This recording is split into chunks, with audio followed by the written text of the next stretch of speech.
this public hearing to order. Notice of public hearing, Town Council of Town of Watertown, August 30th, 2022. The Town Council of the Town of Watertown will hold public hearings at the Watertown Town Recording Hall, in progress. 61 Echo Lake Road in Watertown, Connecticut on Tuesday, August 30th, 2022 at the time and purpose indicated below at 6:30 p.m. to hear comments on the proposed ordinance, an ordinance appropriating $1.5 million for the acquisition of a fire truck and related equipment, and authorizing the issue of bonds or notes and temporary notes in the same amount to finance the appropriation. I'm hearing some nice feedback. Chief, if you'd like to give us a summary.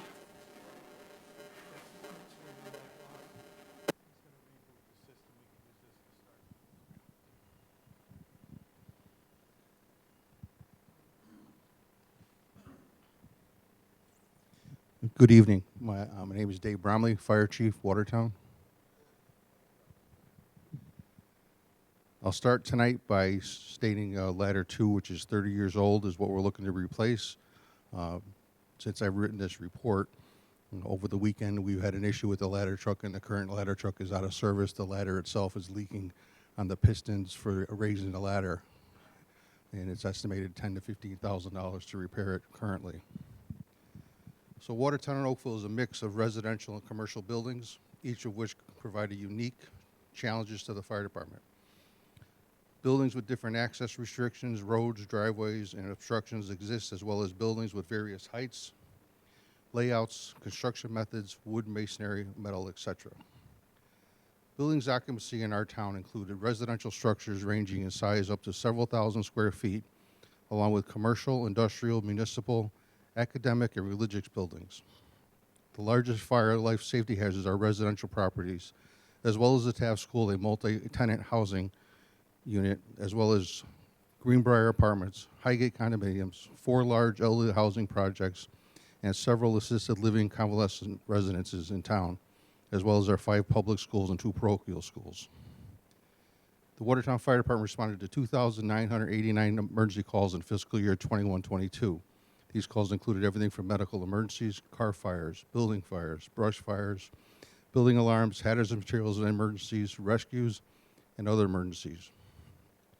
Of the 2,865 fire incidents reported in the past 4 fiscal years since 2018, 1,239 incidents, 43% required an aerial ladder response. Of these calls, there were 95 building fires, which 69 of them were 2 stories or above. The town of Watertown needs aerial trucks to conduct rescues of victims and firefighters who may become trapped. Timing is essential. The life safety of firefighters conducting dangerous fire operations, working on roofs, to ventilate buildings of heat, smoke, toxic gases, is a task firefighters must perform to increase the department efficiency, and the firefighters must be provided an avenue of escape should something go wrong while performing these tasks. Why does Watertown need aerial ladder? First, for rescue. Conduct rescue of people, victims, and firefighters trapped at fires, construction sites, and other emergency scenes. Timing is critical to the effective rescue of disaster victims. 2, life safety. Enables firefighters to safely access roofs, chimneys, and other elevated areas of all homes, businesses, and other structures. It enables rapid ventilation for search and rescue and fire extinguishment, as well as emergency access and exit from the fire building.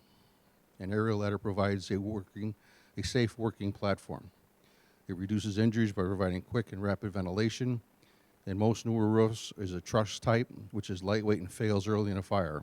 Aerial ladder devices allow for safer roof ventilation operations. 3, ventilate buildings of heat, smoke, and toxic gases. Firefighters cannot enter a building to conduct rescues, searches, or extinguish fires until the heat, which now is in excess of 1,500 Fahrenheit, is released. Due to the amount of plastics and synthetics in homes, fire doubles in intensity every 10 to 30 seconds. Ventilation of buildings as soon as possible reduces the risk of firefighters being caught in flashovers and backdrafts. This risk increases in newer, better insulated homes. One firefighter can raise an aerial ladder to a window or roof to open the building to allow smoke, heat, and gases escape. Ground ladders and roof ladders take 2 to 6 firefighters to accomplish the same task safely. Each ground ladder requires a firefighter to foot the ladder, which uses extra manpower that may be critical to other important tasks on the fire ground.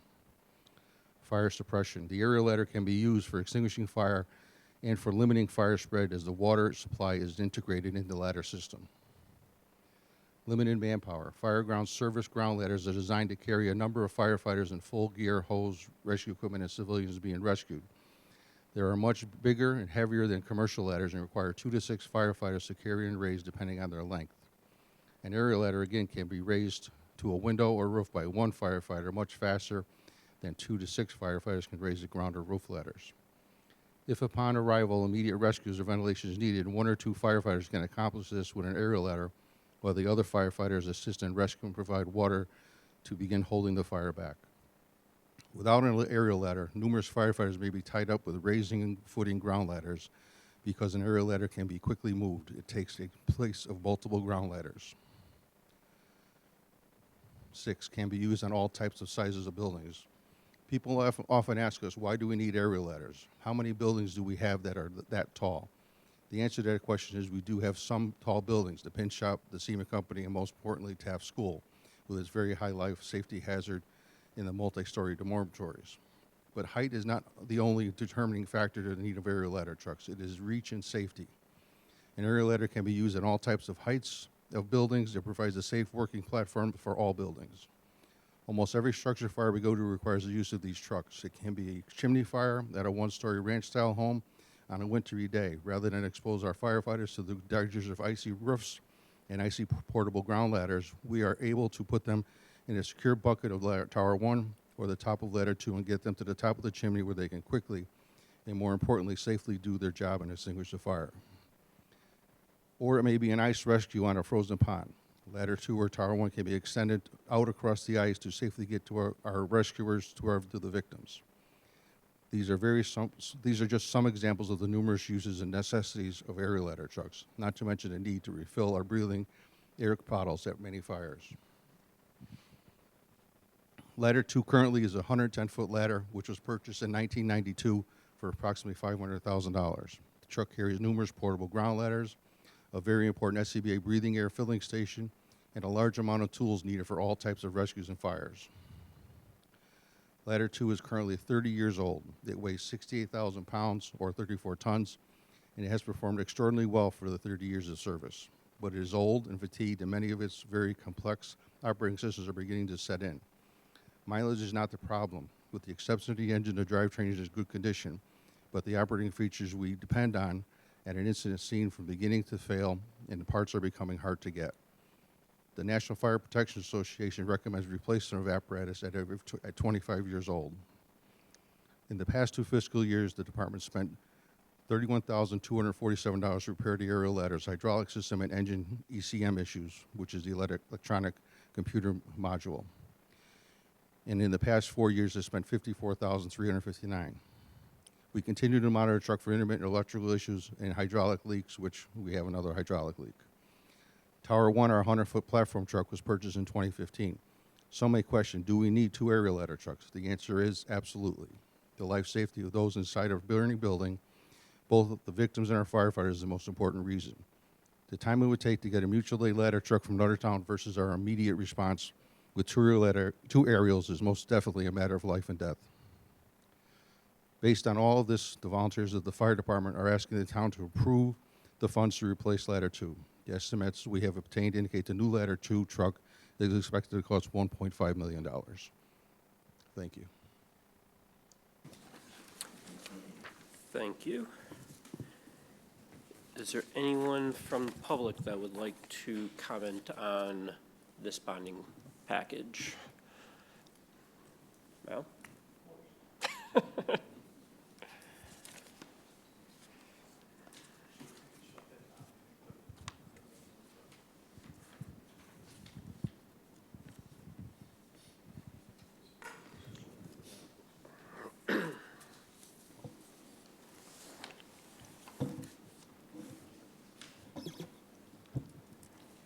I think the fire truck is an excellent idea, and I think it should be passed.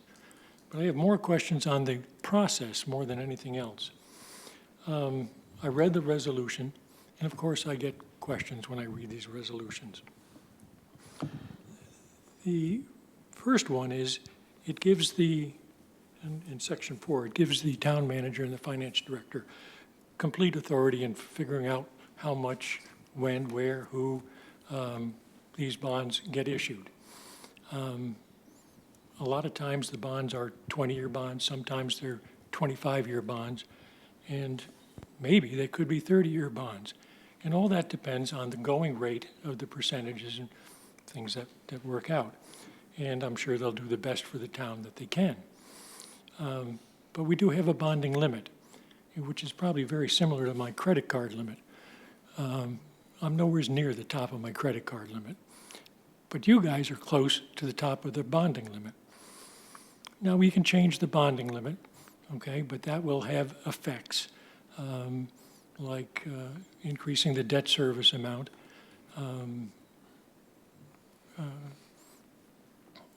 probably not a lot of good benefits. So going into these things, knowing how this process is going to work, it would be nice to know beforehand how much it's going to cost over the long run to bond the fire truck. And by the way, I support the other 3 bonds also. But I'm particularly interested in the bonds that come after this. The police station, the senior center and community center, those are large ticket items. And I'm concerned that we might be bumping up against our debt and having some adverse effects. So that's my first concern.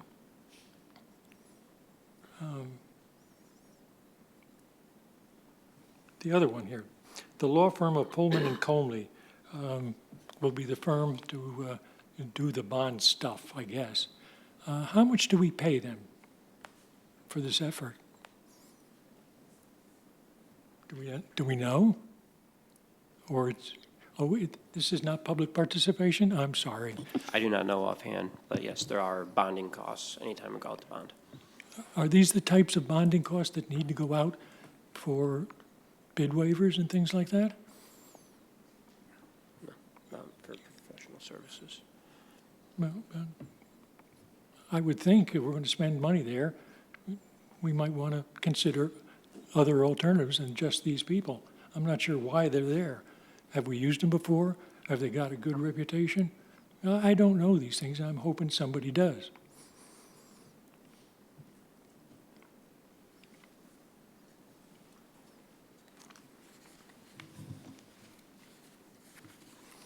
Now, the meeting tonight is, it was held because of the chart here that was given out of, I'm not sure, July 15th.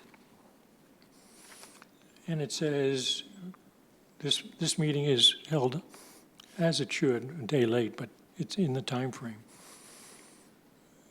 Is there an opportunity to do more bonding before the referendum in November? There is no votes tonight by the town council, so the vote on any conclusion with these bonds will be at our next. I'm still worried about the senior center and the community center. Could that be bonded this year? Not before November, no. Thank you.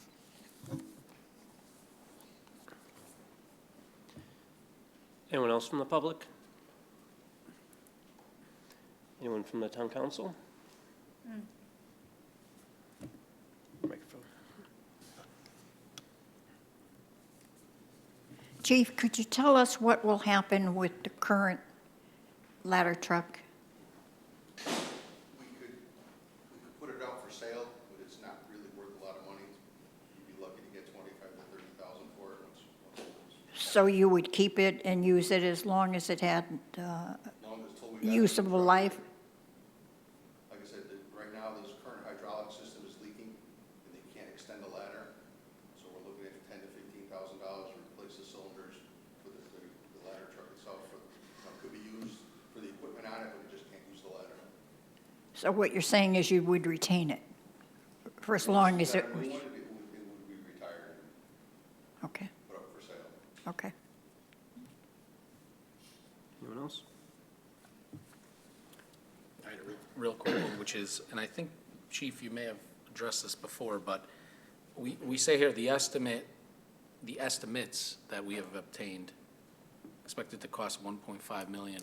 So did we get, what did we get, multiple, we got more than one? Just talk. The average that's going around the market right now, I looked at it today, and they're up to 1.6 and 1.7 is what ladder trucks are going for, depending on what you're buying. So I had originally put in for 1.8, it was knocked down to 1.5. The problem is every month you go forward on this, we're looking at $5,000 is added to the chassis cost, just to buy the chassis for the truck, because of the steel prices and all the supply and demand issues. So depending on supply and demand issues, you know, we do the referendum in November, if it passes, we order it, we're looking at a year before we get it here. Are there like maybe 2 or 3 major manufacturers of it, or? There's a few manufacturers that are out there, yes, and they would be put out to bid is where we go. Anyone else? Is there, or may I should say, how much equipment can be taken off the current ladder truck and be used on the new one versus new equipment being purchased for it? Quite a bit of it is reused. The only thing that's not used, they have to correct me, is we don't use the ground ladders over, we buy new ladder truck, we buy new ground ladders with the ladder truck. All the suppression stuff, the new SCBA system put in there for refilling the SCBA's. Most of the equipment for firefighting, the saws, axes, pull things, all the little small tools would be just transferred over. Correct.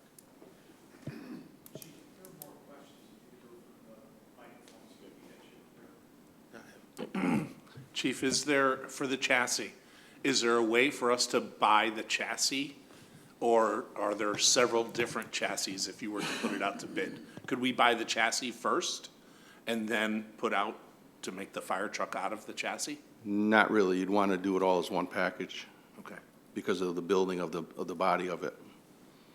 I'm just looking at the cost of steel. If Right. the chassis is the part that keeps going The up. chassis part, and then with the bidder, who's ever going to bid it, it's whatever ladder they're going to use. Right. And we're looking, you know, to keep what we use now with Spartan chassis and LTI ladders.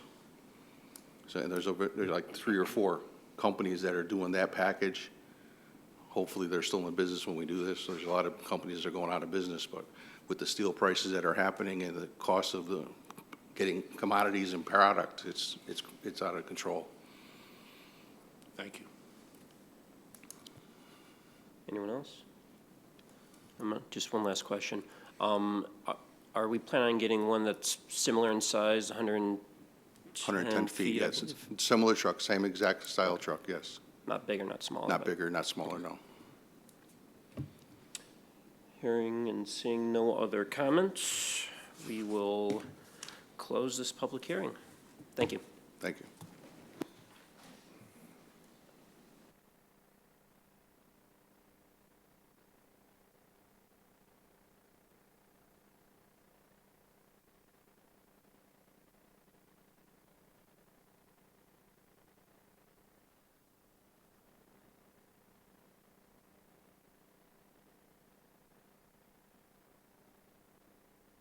Recording stopped.